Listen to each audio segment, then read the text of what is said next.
That is the sound of a facepalm.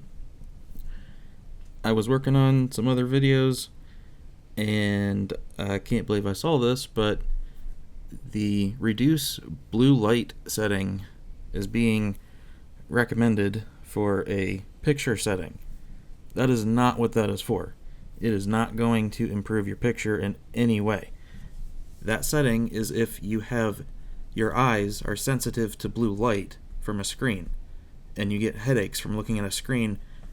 Most often that's for people who are going to use their TV as a monitor and are reading a lot.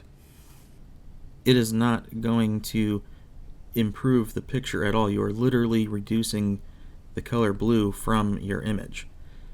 So right here I was using Expert Bright out of the box. The only change is to change the color gamut to auto because it defaults to native on that picture mode for some reason.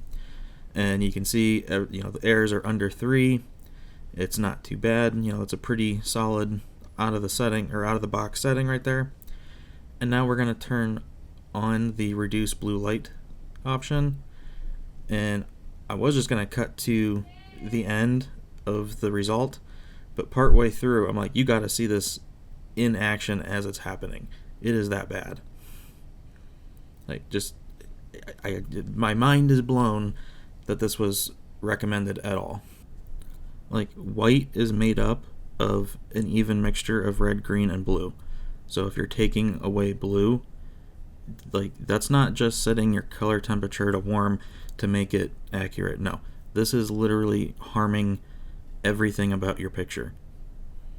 Just look how low the blue line drops and how much it increases the red to make up the white.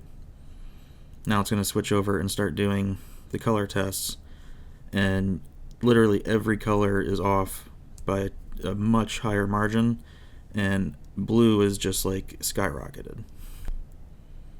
So the only time anyone should really be turning that on is if you read a lot, just text as a monitor, and you get headaches and it's bothering your eyes, or you're using your OLED for monitor for work or something like that, and you're just sitting there staring at it all day, and you're not looking at visual content that you want to actually look right. See, and you can see the blue is literally off the chart. It doesn't go high enough. It aired out at 35. So your sky blue skies, no, they're not blue no more. Your, neutral skin tones, nope, they're gone. You're literally looking at a pumpkin.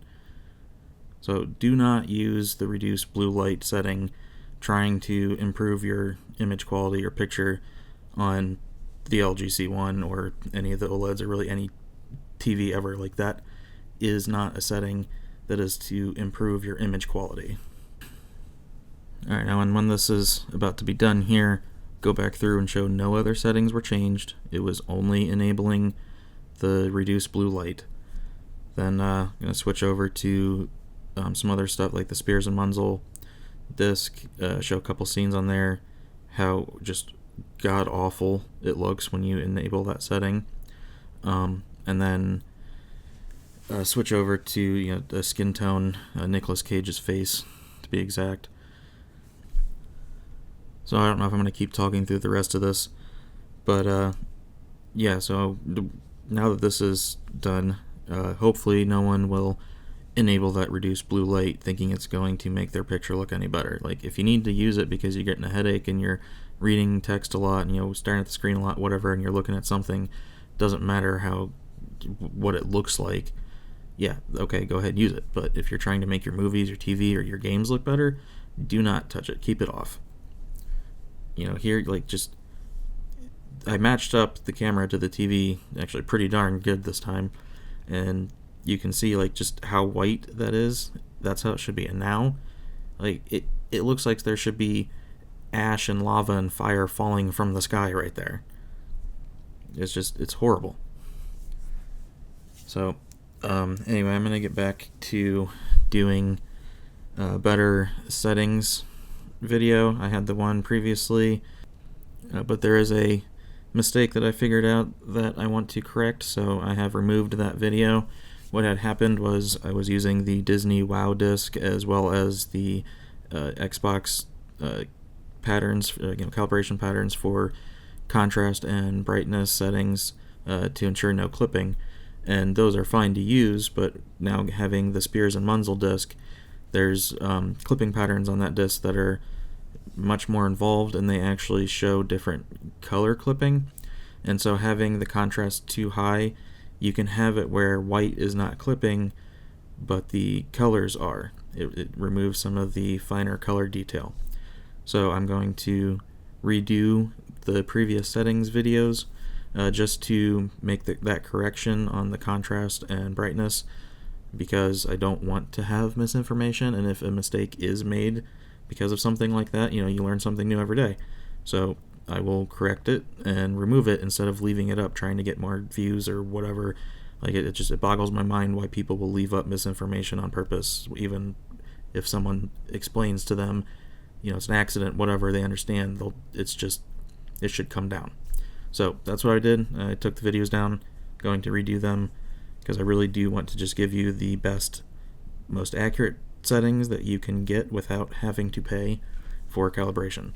Because if you want a calibration, you're either paying someone close to $500, or you're buying a $300 colorimeter, and you then need to profile or calibrate that colorimeter before you can even use it, which generally speaking is over $800 to $1,000 to get a tool to do it, or a few $100s to pay someone to do it for you. And then you got to buy the software, so it's very, very expensive for even consumer grade calibration.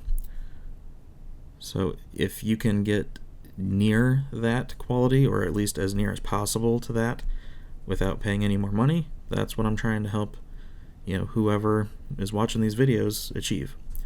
So I'm going to keep measuring different modes, different settings, and come back with a much better video, much more accurate video. And again, I'm using the Spears and Munzel disc now for those patterns to really make sure that there's no clipping, no problems, no negative impacts to your image quality. Some people wonder why color accuracy matters. Well, if I'm looking at what's supposed to be a yellow apple, I don't want it to look green or red because the color accuracy is wrong. Or, a skin tone to make someone look sick or overly tan. There has to be a balance that makes it look natural and normal. And if your colors are off that much, it's just not going to look right in any content. So I guess I did end up talking through this whole video pretty much, but I think that pretty much covers it. Again, just don't enable that reduce blue light setting trying to make your image look better. So thanks for watching. Have a good one.